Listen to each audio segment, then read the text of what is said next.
यो WhatsApp guys स्वागत छ तपाईहरुलाई हाम्रो आजको युट्युबको नयाँ भिडियोमा ब्याक टु ब्याक नयाँ डिस्प्ले मुभ लिएर चाहिँ म आइसकेको छु। मुभको नाम रहेको छ स्पिन डक्टर है। डिस्प्लेमा तपाईहरुले देखि नै हाल्नुभयो होला इन्ट्रोमा मैले जुन चाहिँ सुरुमा गरेको मुभ त्यसलाई चाहिँ भन्छौँ हामी स्पिन डक्टर। एकदमै क्लासिक मुभ छ है। डिस्प्लेको लागि चाहिँ एकदम पर्फेक्ट हुन जान्छ। बिगिनरहरुको लागि तपाईहरुलाई कुनै मुभ आउँदैन भने पनि केही पनि टेन्सन हुँदैन। तपाईहरु केही दिनको केही हप्ता पनि भन्दिनँ 2-4 दिन मज्जाले तपाईहरुले केही आवर्स प्र्याक्टिस गर्नुभयो भने चाहिँ यो मुभलाई सजिलै तपाईहरुले गर्न सक्नुहुन्छ। जुन मुभको फ्लो जुन छ हैन, किनभने यो मुभ एकदम सजिलो छ। मज्जाले यसरी घुमाउने हातको चाहिँ मोसनसँग चाहिँ तपाईहरुले काम गर्नुपर्छ र लास्टमा चाहिँ जुन चाहिँ हाम्रो एकदमै ब्युटिफुल चाहिँ डिस्प्ले चाहिँ रेडी हुन्छ, जसले गर्दाखेरि यो मुभ चाहिँ एकदमै भर्सेटाइल खाले मुभ चाहिँ। सो हामी ढिला नगरिकन सिधै जान्छौँ यो मुभको ट्युटोरियलतर्फ। यो भनेको डिस्प्ले मुभ छ। यो तपाईहरुले जेनरली जुन छ फेसलाई चाहिँ अगाडि फर्काउन चाहनुहुन्छ भने तपाईहरुले डेकलाई चाहिँ यसरी तल्लोपट्टि डाउनवर्ड बेन्ड गरिदिनुस् है। बेन्ड गरिसकेपछि के हुन्छ भने जुन छ हामीले डेकलाई चाहिँ जुन छ यो कान्छेवालाले चाहिँ एकदम यो जुन कर्नर है, यो जुन यो लाइनमा चाहिँ के भन्छ यसलाई यहाँनिर फेस गर्नुपर्छ। यहाँनिर यसरी राख्ने, बाँकी चारवटालाई यहाँ, त्यसपछि बुढीलाई यहाँ ड्रिबलबाट ग्रिप, तर कान्छेवाला जुन चाहिँ हाम्रो टोटली यहाँ जान्छ है। त्यसपछि हामीले के गर्छौँ भने यहाँबाट चाहिँ हामीले यसरी रिफल गरेर चाहिँ सानो एउटा प्याकेट है भनेपछि हाम्रो कति भने 8-10वटा प्याकेट चाहिँ जुन चाहिँ हामीले यहाँबाट चाहिँ यसरी चाहिँ निकाल्नु पर्यो है। फेरि भन्छु, यहाँनिर जान्छ हाम्रो यसरी कान्छेवाला यहाँ, त्यसपछि बुढीवाला चाहिँ जुन चाहिँ यहाँनिर हैन, त्यसको साइडमा यहाँनिर ट्याक्कै, त्यसपछि जुन चाहिँ हामीले यहाँबाट चाहिँ यसरी रिफल गर्छौँ 8-10वटा कार्डलाई। त्यसपछि जुन चाहिँ हामीले चोरीवाला जुन चाहिँ यसलाई एक राउन्ड यसरी फर्काएर चाहिँ अगाडि देखाइदिन्छौँ है यसरी।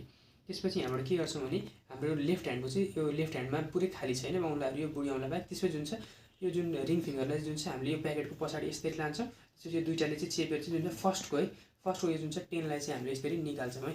निकाल्छौँ भने चाहिँ हाम्रो आधा पार्ट चाहिँ रेडी भइसक्यो है। त्यसपछि के गर्ने भने यो जुन चाहिँ यो के भन्छ यो जोकरवाला प्याकेटको चाहिँ जुन चाहिँ फेरि यहाँबाट टपले चाहिँ यसरी चाहिँ एउटा कार्डलाई चाहिँ सुरुको टपको कार्डलाई निकालिदिने। त्यसपछि राइट ह्यान्डको जुन यो जुन भनेको हाम्रो कुन हुन्छ रिङ र बिचको औँला खाली हुन्छ। त्यसपछि यसले टपमा चाहिँ यसरी चेपिदिने। त्यो चेपिसकेपछि जुन चाहिँ हाम्रो अब एउटा कार्ड निकाल्न बाँकी हुन्छ। त्यसपछि यो वाला प्याकेटलाई जुन चाहिँ हामीले एक राउन्ड यसरी घुमाइदिन्छौँ। घुमाइदिइसकेपछि यहाँबाट टपबाट चाहिँ एउटा कार्ड पिन्च गरेर चाहिँ जुन छ यसरी चाहिँ हामीले यहाँ निकाल्छौँ, जसले गर्दाखेरि हाम्रो डिस्प्ले चाहिँ यसरी रेडी हुन्छ है। कति सजिलो जस्तो लाग्यो होला है। मैले एकछिनमा भन्थेँ, साँच्चै के भन्नुपर्दा मुभ गाह्रो छैन, सजिलै छ है। फेरि पनि सुन्नु होला, यहाँबाट जुन चाहिँ हामीले यसरी सर्ट यसरी जुन छ 8-10वटा है, बढीमा 8-10वटा, धेरै ल्याउनु हुन्छ अलिकति गाह्रो पर्न सक्छ तपाईहरुलाई ह्यान्डलिङ गर्नु। त्यसपछि जुन छ राइट ह्यान्डको यो दुईटावाला यो एउटा यो बिचको साइनवाला जुन चाहिँ यसलाई यहाँनिर राख्छौँ। त्यसपछि भित्रैसम्म दबाउनुहोस्। त्यसपछि सुरुको है तपाईहरुले यो मुख्य प्रब्लम भने आउनु भनेको यहाँबाट एउटा कार्ड निकाल्ने बेला त्यसरी चाहिँ तपाईहरुले कार्डहरू पिन्च गर्न चाहिँ गाह्रो हुन्छ है।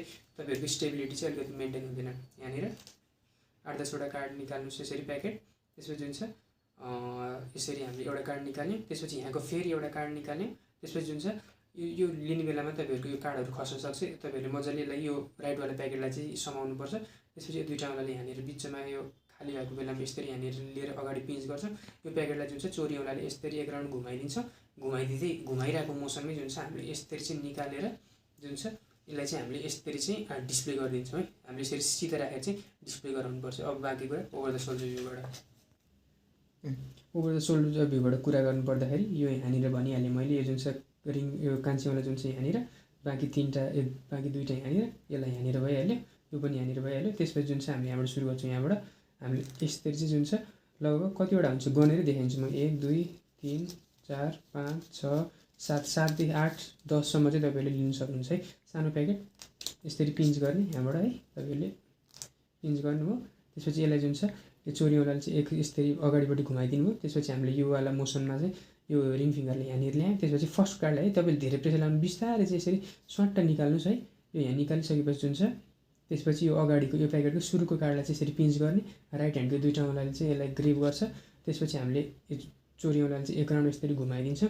त्यसपछि जुन छ हाम्रो यहाँबाट फेरि यो टपको कार्डलाई 7लाई चाहिँ पिन्च गरेर हामीले यसरी चाहिँ सिधा राखेर चाहिँ डिस्प्ले गराइदिन्छौँ है।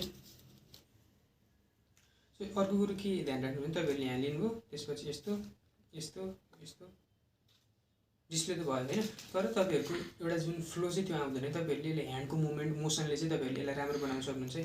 यहाँनिर गर्नुभयो। त्यसपछि जुन चाहिँ हामीले हातलाई हल्का ट्विस्ट गऱ्यौँ, यसरी गऱ्यो भने यो अझै एट्र्याक्टिभ देखिन्छ नि होइन। तपाईँहरूले अझ यसलाई चाहिँ जुन चाहिँ मोसनलाई चाहिँ अलिकति बिल्ड गरेर चाहिँ गर्न सक्नुहुन्छ है।